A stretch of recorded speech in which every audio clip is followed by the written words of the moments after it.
Tapi para politisi yang sebetulnya berkeinginan untuk mencalonkan jadi kepala daerah atau menjadi anggota dewan, ini akan menjadi sesuatu yang pilihan yang sangat krusial gitu ya.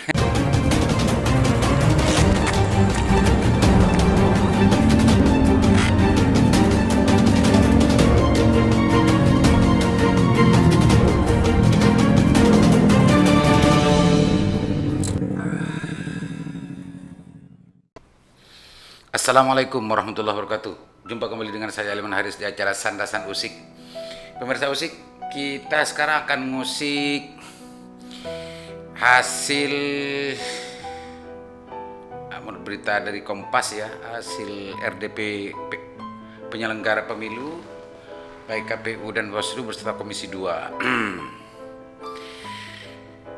tentang tahapan pemilu dan lain-lain. Kita baca dulu pemirsa. Ditulis di Kompas ya, Kompas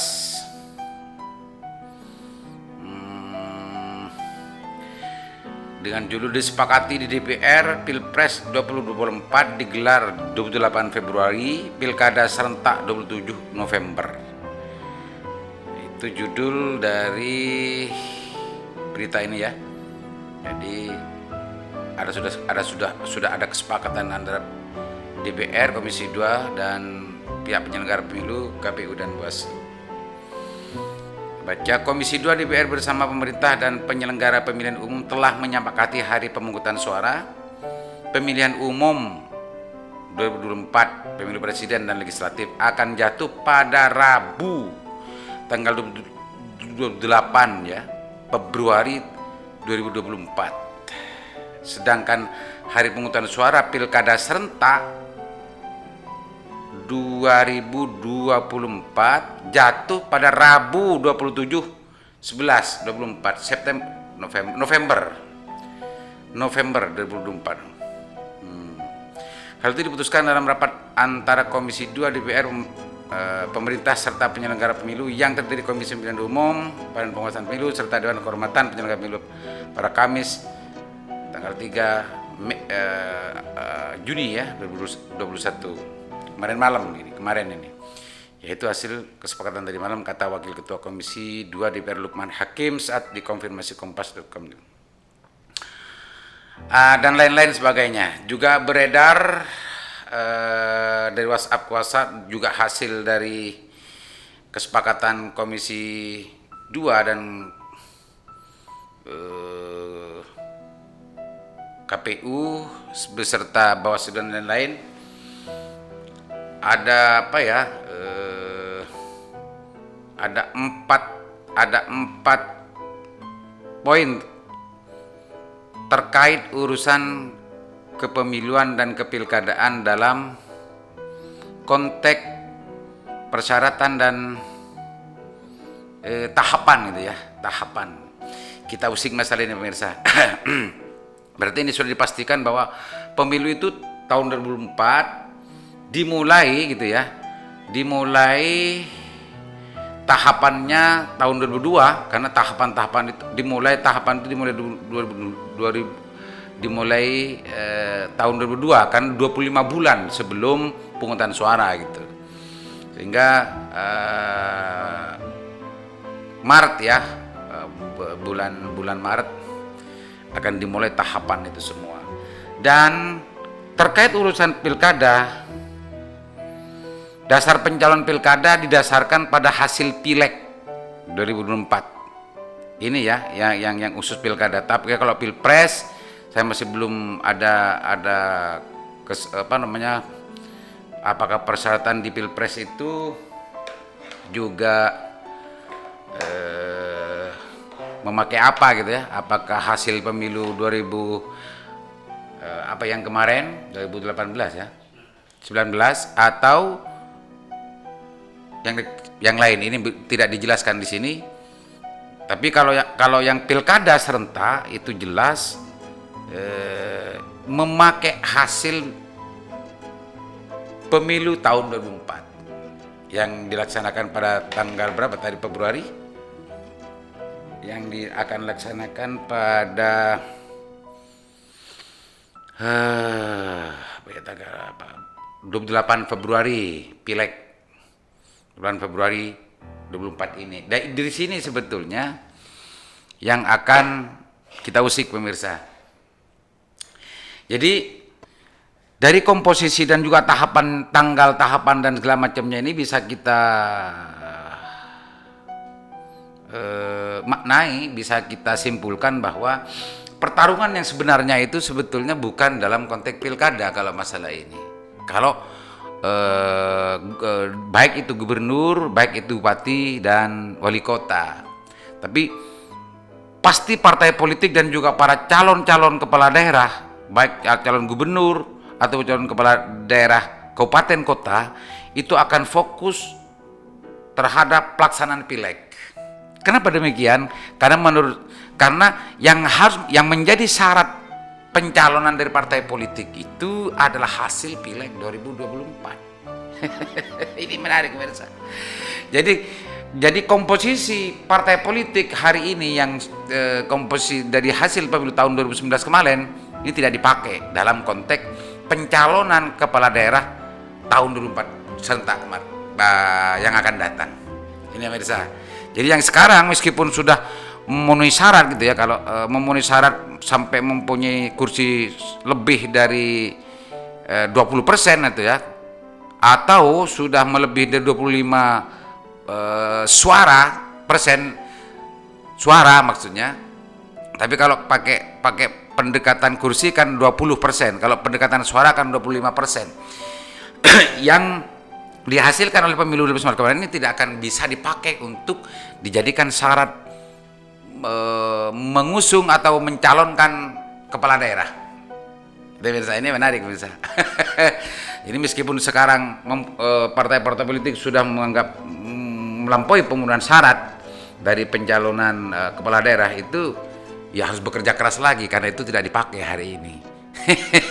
Dan belum tentu, ini pemirsa ya, belum tentu daerah-daerah atau partai-partai politik yang hari ini melebihi 20% perolehan kursinya atau 25 suara hasil suaranya itu untuk tahun 2024 akan mendapatkan hasil yang sama.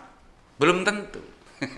Belum tentu. Jadi para yang mempunyai keinginan untuk mencalonkan sebagai bupati, mencalonkan sebagai gubernur, yang mencalonkan sebagai wakil bupati atau wakil gubernur, wali kota atau wakil wali kota, hari ini tidak boleh tidak boleh memastikan bahwa akan berangkat dari mana dan dari mana. Menurut saya itu penting pemirsa, karena yang akan dipakai untuk persyaratan maju ke pilkada serentak besok tahun 2024 ini harus menunggu hasil dari pileg 2024 juga tahun 2024. Beda kalau yang mau berangkat dari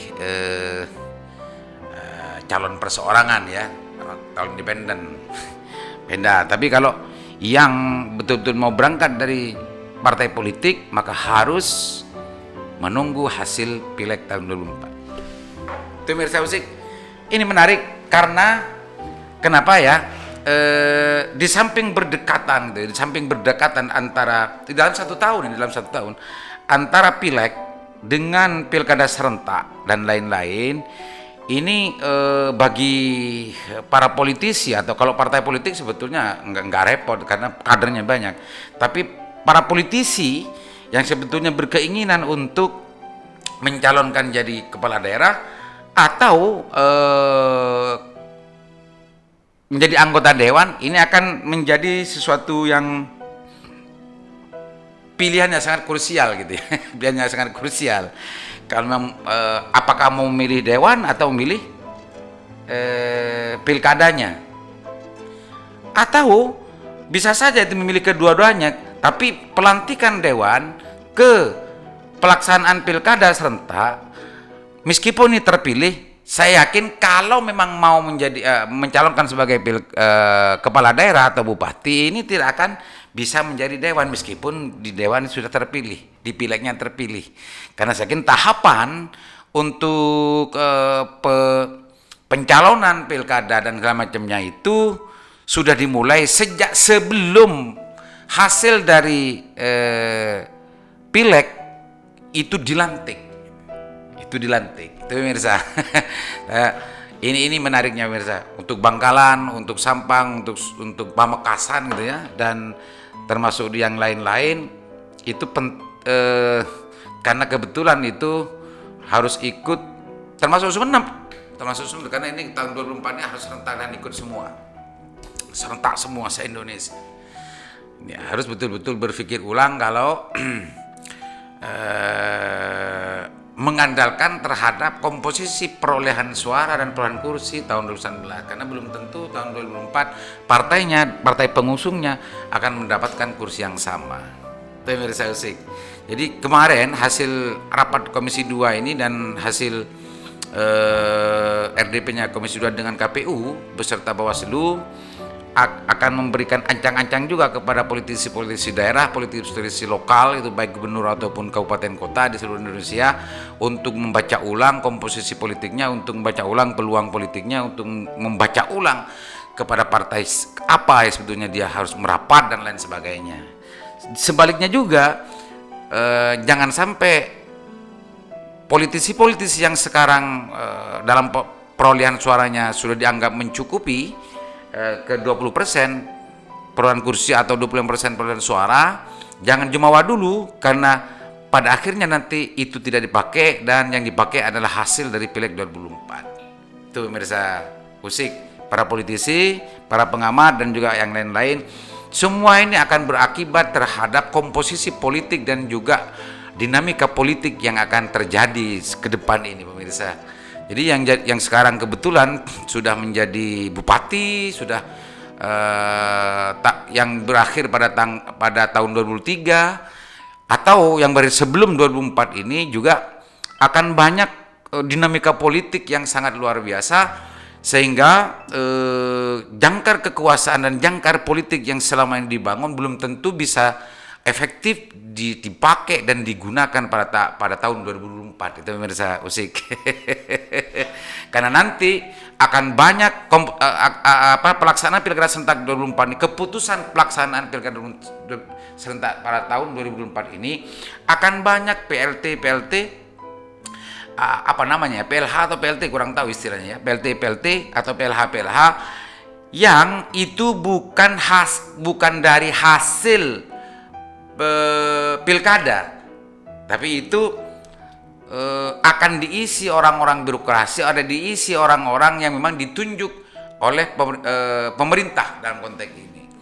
Apakah itu 1 tahun atau setengah tahun atau beberapa bulan dan lain-lain sebagainya. Gitu Mirza. Jadi nanti itu istilahnya mungkin tidak ada incumbent, tidak ada apa gitu ya. Karena pelaksanaan pilkada tahun 2004 itu nanti sama-sama dari orang-orang yang tidak sedang dalam kekuasaan, khususnya contoh di Kabupaten Bangkalan. Kabupaten Bangkalan ini akan berakhir kalau tidak salah tahun 2003 nanti. Jadi di Bangkalan kalau menghitung dari pelaksanaan pilkada dan pilkada tahun 2024 ini, maka ada 1 tahun lebih PLT di Bangkalan ini akan ada gitu. Dan Pak Bupati akan berakhir masa bakti dan masa tugasnya itu pada tahun 2003 ke tahun 2024 September gitu ya, November ini dipegang PLT dan tidak lagi dipegang oleh Pak Bupati. Itu pemirsa Usik.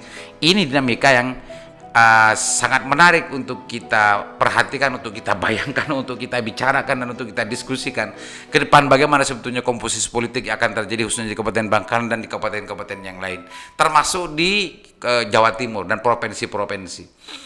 Menarik ini menjadi perhatian serius dari para politisi, dari partai politik, dari para calon yang ingin menjadi bupati atau wakil bupati atau gubernur atau wakil gubernur untuk membaca ulang dan menghitung ulang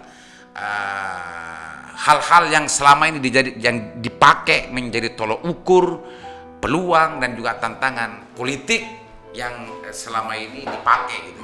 Karena dengan pelaksanaan tahapan yang sudah saya bacakan tadi akan merubah komposisi, akan merubah sesuatu yang sebelumnya bisa saja terjadi, apa saja bisa terjadi untuk dari hasil pileg tahun 2024 ini, pemirsa. Pemirsa Usik, hanya itu saja karena daripada kosong gitu ya, hari Sabtu besok, hari Sabtu Sanda Usik harus ada, maka kabar ini, informasi ini saya jadikan sebuah pemantik untuk bagaimana para politisi dan para tokoh atau siapapun yang ingin mencalonkan diri sebagai bupati atau wali kota, termasuk juga gubernur, untuk memulai bagaimana membaca ulang, menghitung ulang, dan mendiskusikan ulang tentang peluang dan tantangan yang akan dihadapi oleh semuanya. Demikian, mudah-mudahan bermanfaat. Assalamualaikum warahmatullahi wabarakatuh.